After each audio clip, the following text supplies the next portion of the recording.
So, of the available Bluebook tests at the time I record this here in the summer of 2025, probably the hardest one in terms of the reading and writing section is Test 7. And in particular, the Standard English Conventions portion of Module 2 has some pretty challenging and interesting questions. And so what I've done here is to create a new batch of questions that reflects some of the more challenging issues that crop up on the actual test. So our first one here says, as director of the Springfield City Zoo, Marcus Lee is responsible for a wide range of operations. These include managing a team of outreach specialists who design programs to educate the public about wildlife conservation, coordinating with veterinary staff who ensure the health and safety of over 2,000 animals, and overseeing long-term planning for new exhibits. Okay. And so, what is going on here? Well, we have a complex list. That is a list in which the items being listed contain commas. At least a couple of those items contain commas. And so, well, we want to look to the uninterrupted item. In this case, that's going to be the last one. And use that as sort of our template. And so, given that this item, overseeing long-term planning for new exhibits, given that it starts with an ing word, we want our other two items to also start with ing words. So, managing a team of outreach specialists who design programs to educate the public about wildlife conservation. Okay, that's our first item in red, and then our second item will start with coordinating, so we get coordinating with veterinary staff who ensure the health and safety of over 2,000 animals, and then overseeing long-term planning, etc. Okay, so one thing that makes the original question unusual is that it represents the only time that I've ever seen this happen, where you have the semicolon, the period, there's nothing else different, but one of them is actually correct. So I have a separate video about the number one punctuation rule on the SAT, and that is the idea that the semicolon, generally speaking, equals the period.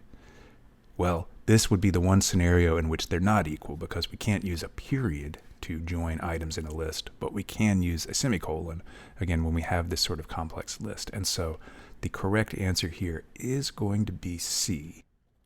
That semicolon is going to serve to divide the first item from the second one in the same way that this semicolon separates the second item from the third one. So we definitely need some punctuation, but that punctuation needs to be stronger than just a comma, given that we have commas within a couple of those items. So our correct answer here is C. Now, here, if we glance at the answer choices, we'll notice that we once again have that period semicolon situation. And in this case, both of them are going to be incorrect. But let's just go ahead and read it and see why. So, stone rings discovered deep within a cave in southwestern France have been dated to over 175,000 years ago and suggest that Neanderthals may have engaged in complex symbolic behavior long before the arrival of modern humans in the region occurred, a discovery that, if confirmed, would significantly alter prevailing views of Neanderthal cognition. Okay, and again, if we're not punctuating a complex list like we are here, we can eliminate these two options. And why is that? From a grammatical perspective, because both the period and the semicolon serve to join independent clauses, things that could stand on their own as sentences. Again, provided that we're not punctuating a complex list as we were in the previous question. But what do we actually have here? Well, we have a long sentence, but it only contains a single independent clause. So, starting from the beginning, stone rings discovered deep within a cave have been dated. So, stone rings have been dated and suggest. So we have two different verbs, have and suggest, that pair with our subject, rings. That is our only main clause, though, or our only independent clause. So up to and including occurred. Then the portion that follows that, starting with A, well, that's a phrase. It's kind of a complex phrase, but a discovery that would significantly alter prevailing views of Neanderthal cognition. So we have an independent clause followed by a phrase, and given that a phrase is not an independent clause, we don't want the hard punctuation, we don't want the period or semicolon, so we go with the comma. Now, the first of a couple of though questions involving though and various punctuation marks before or after it.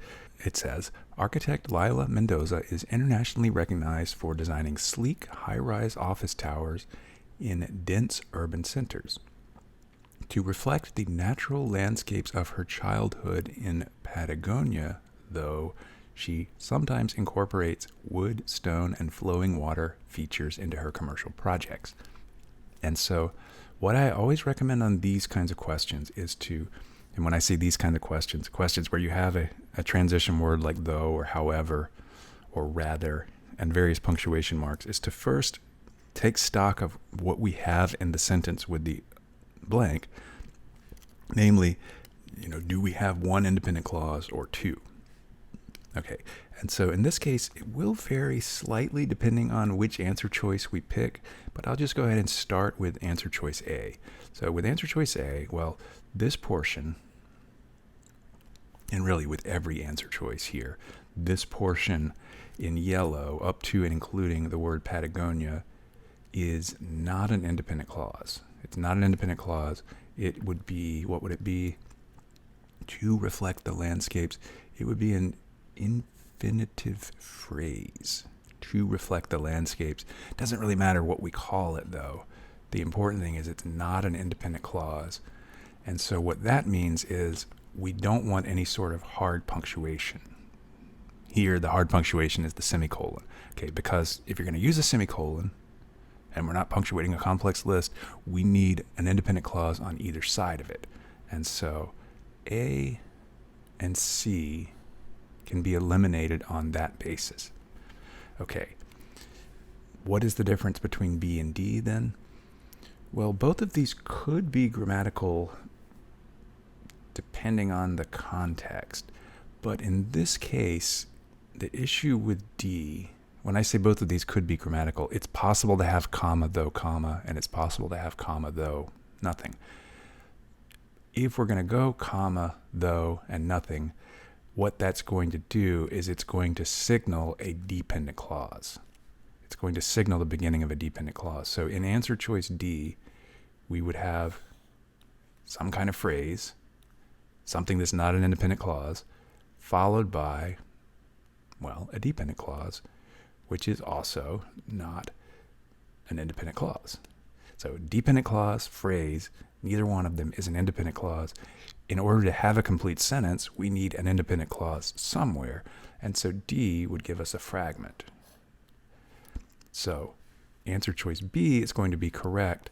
And in answer choice B, what we're going to get is, well, this introductory portion that's not an independent clause, followed by comma, though, followed by something that is an independent clause. She, and I'm going to start it here to indicate that that's where the independent clause begins. She sometimes incorporates this. Okay, but the contrast indicated by the word though, it's not between these two parts. It's between the previous sentence and the yellow part of this sentence. So she's internationally recognized, but to do this, she sometimes incorporates these things.